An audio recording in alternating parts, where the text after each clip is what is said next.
For nearly 700 years, historians have searched for answers. Where did the Black Death truly begin? The plague that wiped out half of Europe between 1347 and 1353 seemed to appear out of nowhere. Cities fell silent, villages turned to graveyards, entire families vanished in days. But the origin remained a mystery, buried somewhere along the ancient Silk Road. Then, in a remote cemetery high in the mountains of Central Asia, archaeologists uncovered something extraordinary: a cluster of graves, simple stone markers, and inscriptions that mentioned a single chilling word: pestilence.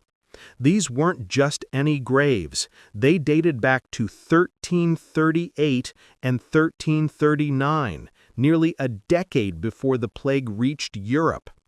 Inside those graves lay bodies that held a secret locked in their bones for centuries, a secret that would finally answer one of history's darkest questions.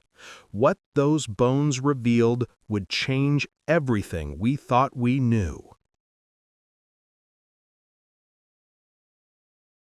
The Black Death wasn't just a disease, it was an apocalypse. Imagine walking through a city where corpses lay piled in the streets, where the living were too few to bury the dead. Witnesses described bodies stacked like firewood. They wrote of entire households dying within hours of each other. The sick developed swollen, blackened lumps called buboes. Fever burned through them. Many didn't last 3 days. Some historians estimate that 50 million people died. That's half the population of Europe, gone in just 5 years. The psychological trauma was immense. Survivors believed they were living through the end of the world. But where did this nightmare come from? For centuries, the answer was lost. Some blamed a corrupt alignment of planets. Others pointed to poisoned wells or divine punishment. But the true source remained hidden, waiting in the ground. Over the decades, theories multiplied. Some researchers believed the plague originated in China. Others pointed to India or the steppes of Mongolia. Trade routes seemed to play a role. Merchants traveled the Silk Road carrying silk, spices, and unknowingly, death itself. But proof was always elusive. Medieval records were vague, often contradictory. Then modern science entered the picture. In the late 20th century, researchers discovered they could extract DNA from ancient remains. Suddenly, the dead could speak. Scientists began examining plague victims buried across Europe. They found traces of the bacterium Yersinia pestis in teeth and bones. This was the pathogen responsible for the Black Death. But these European remains only told part of the story. They showed what killed people, not where it started. To find the origin, scientists needed to dig deeper. They needed to go back further in time. That's when attention turned to a forgotten cemetery near Lake Issyk-Kul in modern-day Kyrgyzstan. This region sits along the ancient Silk Road, a crossroads of civilizations. In the late 19th century, Russian archaeologists had discovered something unusual here: grave markers from the 1330s. Several specifically mentioned death from pestilence. For over a century, these markers intrigued historians, but the bodies themselves remained unexamined. Then, in recent years, an international team of scientists decided to investigate. They carefully exhumed remains from 7 individuals buried between 1338 and 1339. The preservation was remarkable. The cold, dry climate of the Tian Shan Mountains had protected the bodies. Now came the painstaking work of extraction. Scientists drilled into teeth, the best source of ancient DNA. What they found inside those teeth would rewrite history. The DNA analysis revealed something stunning. 3 of the 7 bodies tested positive for Yersinia pestis, the plague bacterium. But this wasn't the same strain that devastated Europe years later. This was an earlier version, a direct ancestor. The scientists could trace the genetic lineage like a family tree. This Central Asian strain was the mother of all the plague strains that followed. The smoking gun. But the discovery raised new questions. Why here? Why 1338? The region around Lake Issyk-Kul was a bustling trading hub. Caravans stopped here to rest. Merchants from China, Persia, and Europe mingled in its markets. Goods changed hands. So did diseases. But the plague didn't originate with humans. It came from something else entirely, something living in the wild mountains surrounding the lake.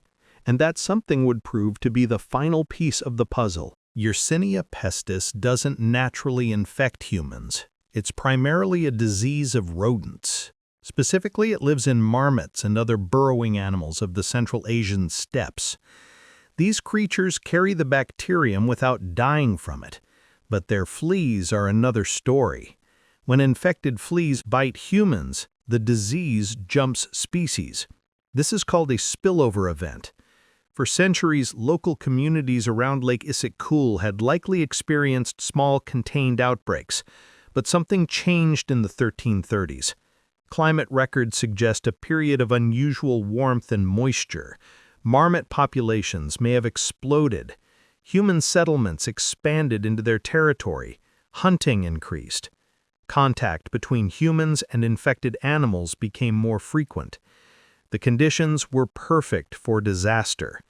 The DNA from those 3 plague victims showed that this spillover had occurred right here, right then. The Black Death had found its first human victims. But why did this particular outbreak become a pandemic? Other spillover events had happened before without global consequences. The answer lies in timing and location. Lake Issyk-Kul wasn't just any remote valley. It was a critical node on the Silk Road. Merchants didn't just pass through, they stayed, they traded, they brought their own fleas and rats. When infected individuals or their parasites hitched rides on caravans, the plague went mobile. From this single point in Central Asia, the disease began to spread in all directions. East toward China, west toward the Black Sea, south toward India. Each caravan became a vector. Each trading post became an incubator. By the mid-1340s, the plague had reached the ports of the Black Sea. From there, merchant ships carried it to Constantinople, then Italy, then across all of Europe. The skeleton evidence proved it. The plague that killed millions began here, in these mountain graves. The journey from Lake Issyk-Kul to Europe took less than 10 years. Imagine the plague moving like a slow-motion wave. First, it traveled west along the Silk Road trade routes. Merchants and soldiers carried it unknowingly. By 1346, it reached the Mongol army besieging the trading port of Kaffa on the Black Sea. According to legend, the Mongols catapulted plague-infected corpses over the city walls. Whether true or not, the disease definitely entered Kaffa. Italian merchants fleeing the siege brought it to Sicily in 1347. From there, it exploded across Europe. Port cities fell first, then inland towns, then villages. The disease moved faster than news of its coming. By the time people heard about the plague, it was already at their doorstep. No one understood how it spread. No one knew how to stop it. And no one knew that its origin story was buried in graves thousands of miles away. Today, these ancient skeletons have given us more than just historical answers. They've provided a warning. Yersinia pestis still exists in wild animal populations across Central Asia, parts of Africa, and even the American Southwest. Small outbreaks still occur. Modern antibiotics can treat it, but the bacterium hasn't disappeared. Climate change, habitat destruction, and human expansion into wilderness areas are increasing contact between people and disease reservoirs. The same conditions that sparked the Black Death could, in theory, spark new outbreaks. These medieval bones remind us that pandemics don't emerge randomly. They have origins, patterns, and warning signs. By understanding how the Black Death began, we learn how to prevent the next catastrophe. 700 years later, these forgotten victims finally told their story, and their message echoes across time. Nature's deadliest threats often hide in the smallest creatures, waiting for the right moment to strike.